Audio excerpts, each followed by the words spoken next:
కాకినాడ జిల్లా తునికి చెందిన 2 ఏళ్ల జ్ఞానేశ్వరి. ప్రేమగా పిలుచుకునే పేరు జాను.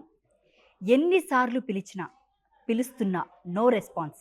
ఎందుకంటే పలకడానికి ఆ పాప లేదు. 68 రోజులు, 1632 గంటలు ఒక 2 ఏళ్ల చిన్నారి కోసం ఒక కుటుంబం చేస్తున్న అంతులేని నిరీక్షణ. ఎక్కడున్నావు బంగారు తల్లి, ఇంటికి రా అని ఆ కన్నపేగు అల్లాడుతుంది. ఇంతకీ పాప ఏమైంది? ఎక్కడుంది? అసలు ప్రాణాలతోనే ఉందా? ఉంటే ఎక్కడుంది? రోజులు గడుస్తున్నాయి, వారాలు దాటుతున్నాయి, 68 రోజులు పూర్తయ్యాయి. అయినా ఒక్క ప్రశ్నకు మాత్రం సమాధానం లేదు. జాను ఎక్కడుంది? ఆమె ఆచూకీ కోసం అధికారులు వేలాది ఫోన్ కాల్స్ను విశ్లేషించారు. సుమారు 15,000 కాల్స్ను పరిశీలించారు. వందలాది మంది అనుమానితులను వాంగ్మూలాలు నమోదు చేశారు. ఏపీ, తెలంగాణలోని 100కి పైగా సీసీ కెమెరాల ఫుటేజ్ని జల్లెడపట్టారు. అయినా జాను జాడ మాత్రం దొరకలేదు. ఇదే ఇప్పుడు ఈ కేసులో అతి పెద్ద మిస్టరీ. అసలేం జరిగింది? 2 ఏళ్ల చిన్నారి సాధారణంగా ఎక్కడికైనా ఒంటరిగా వెళ్ళి రోజుల తరబడి కనిపించకుండా ఉండడం అత్యంత అసాధారణం. అందుకే ఈ కేసుకు దర్యాప్తులో ప్రతి నిమిషం చాలా కీలకం. చిన్నారి చివరిసారిగా ఎక్కడ కనిపించింది? ఆ సమయంలో అక్కడ ఎవరున్నారు? ఆమెను చివరిగా చూసిన వ్యక్తి ఎవరు? ఆ తర్వాత ఆమె కదలికలు ఏ దిశగా సాగింది?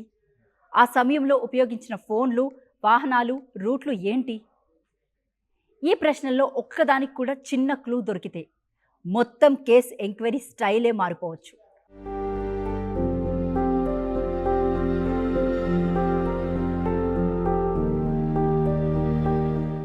ఫోన్ కాల్స్, సీసీ కెమెరాలు, అయినా క్లూ ఎక్కడ? 15,000 ఫోన్ కాల్స్ను విశ్లేషించడం చిన్న విషయం కాదు. కానీ ఒక మిస్సింగ్ చైల్డ్ కేసులో డిజిటల్ ఆధారాలంటే కేవలం కాల్ లిస్ట్, ఆ సమయంలో జరిగిన అనుమానాస్పద కమ్యూనికేషన్స్ ఏంటి? లొకేషన్ డేటాలో ఏమైనా అసాధారణ కదలికలున్నాయా? ఒకే వ్యక్తి లేదా వాహనం అనుమానాస్పదంగా పలు ప్రాంతాల్లో కనిపించిందా? సీసీ కెమెరాల్లో కనిపించిన ప్రతి చిన్నారి కదలికను టెక్నికల్గా రీకన్స్ట్రక్ట్ చేశారా? ఇలాంటి ప్రశ్నలకు సమాధానాలు దొరికే కొద్దీ మిస్టరీ పొరలు తొలగాలి. ఇంతకీ జాను బతికే ఉందా? ఇదే అందరి గుండెల్లో మండుతున్న ప్రశ్న. కానీ ఇక్కడ ఒక్క విషయం చాలా స్పష్టంగా చెప్పాలి. ఆధారం లేకుండా జాను బతికే ఉందని చెప్పలేం. అలాగే ఆధారం లేకుండా ఆమె ఏదైనా జరిగిపోయిందని కూడా చెప్పలేం. ఈ రెండు అంచనాల మధ్యే అసలు దర్యాప్తు ఉంది. జాను సురక్షితంగా ఎక్కడైనా ఉంటే ఆమెను ఎవరు చూసుకుంటున్నారు? ఆమెను ఎవరైనా తీసుకెళ్ళి ఉంటే ఎందుకు తీసుకెళ్లారు? ఎవరైనా దాచిపెడితే ఇన్ని రోజులు ఆమెను ఎలా గుర్తించకుండా ఉంచగలరు? ఇవి ఊహాగానాలు కాదు, పోలీసులు సమాధానాలు చెప్పాల్సిన కీలక ప్రశ్నలు.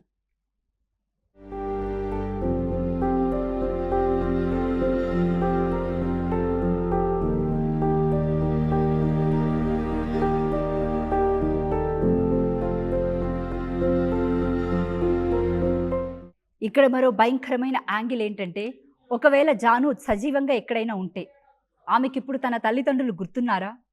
తల్లి గొంతు గుర్తుందా? తండ్రి ముఖం గుర్తుందా? తన ఇంటి జ్ఞాపకం ఉందా? 2 ఏళ్ళు వయసు అంటే ప్రపంచాన్ని అర్థం చేసుకునే వయసు కాదు, కానీ అమ్మా నాన్నల ప్రేమను అనుభవించే వయసు. అందుకే జాను ఎక్కడుందన్న ప్రశ్నతో పాటు మరో ప్రశ్న కూడా అంతే ముఖ్యమైంది. ఆమె సురక్షితంగా ఉందా? 68 రోజులంటే ఒక కుటుంబానికి 68 సంవత్సరాలు లాంటివి. ఇంట్లో ఫోన్ మోగితే జాను దొరికిందా అనే ఆశ, ఎవరైనా కొత్త సమాచారం చెబితే బహుశా మన పాప అయ్యుండొచ్చేమో అనే ఆశ. ప్రతి సీసీ కెమెరా ఫుటేజ్లో, ప్రతి అనుమానాస్పద కదలికలో, ప్రతి ఫోన్ కాల్లో వాళ్లకు జాను కనిపిస్తుంది, కళ్ళ ముందు కదలాడుతుంది. ఇప్పుడు అసలు సవాల్ పోలీసులకే. ఎందుకంటే ఈ కేసులో ప్రతి క్లూను మళ్ళీ ఒకసారి వెనక్కి వెళ్ళి పరిశీలించాల్సిన అవసరం ఉంది. మొదటి రోజు నుంచి 68వ రోజు వరకు జరిగిన ప్రతి పరిణామాన్ని టైం లైన్గా కట్టాలి. ఎవరెవరు ఎప్పుడు ఎక్కడున్నారు? ఏ ఫోన్ కాల్ ఎక్కడ యాక్టివ్గా ఉంది? ఏ వాహనం ఎక్కడికి వెళ్ళింది? ఏ సీసీ కెమెరా మధ్యలో మిస్ అయింది? ఏ సమాచారం మొదట చిన్నదిగా కనిపించినా ఇప్పుడు కీలకంగా మారవచ్చు? ఎందుకంటే పెద్ద కేసులను చాలాసార్లు ఛేదించేది పెద్ద క్లూ కాదు, చిన్న క్లూనే. జాను భవిష్యత్ ఏంటి? ఇది కేవలం ఈరోజు ప్రశ్న కాదు. జాను సురక్షితంగా దొరికితే, ఆమెను కుటుంబంతో మళ్ళీ కలిపిన తర్వాత కూడా ఆమె మానసిక, శారీరక భద్రత అత్యంత ముఖ్యం. ఆమెకు జరిగిన అనుభవం ఏదైనా ఉంటే దాని ప్రభావం భవిష్యత్తులో ఎలా ఉంటుందో నిపుణుల సహాయం అవసరం. కానీ మొదటి లక్ష్యం ఒక్కటే, జాను జాడ కనుక్కోవాలి, ఆమెను సురక్షితంగా తీసుకురావాలి. 68 రోజులుగా ఒక కుటుంబం తలుపు వైపు చూస్తుంది. ఇప్పుడైనా మా జాను వెనక్కి వస్తుందా అనే ఒక్క ఆశతో ఈ కేసులో సమాధానం ఆలస్యం అవుతున్న కొద్దీ ప్రశ్నలు పెరుగుతున్నాయి. కానీ ఈ మిస్టరీకి ముగింపు రావాల్సిందే. జాను ఎక్కడుంది? ఏం జరిగింది? ఎవరికి తెలుసు? ఆమె సురక్షితంగా ఉందా? ఈ ప్రశ్నలకు ఊహలు కాదు, ఆధారాలతో సమాధానం కావాలి. ఎందుకంటే ఇదొక కేసు నంబర్ కాదు, ఇది 2 ఏళ్ల చిన్నారి జీవితం. ఒక తల్లి కన్నీరు, ఒక తండ్రి ఎదురుచూపు, ఒక కుటుంబం ఆశ. 68 రోజుల మిస్టరీకి ఇక సమాధానం రావాలి. జాను ఆచూకీ దొరకాలి. జాను సురక్షితంగా ఇంటికి చేరుకోవాలి. అదే ఇప్పుడు ప్రతి ఒక్కరి కోరిక. ఇంతకు ఎక్కడున్నావు బంగారం?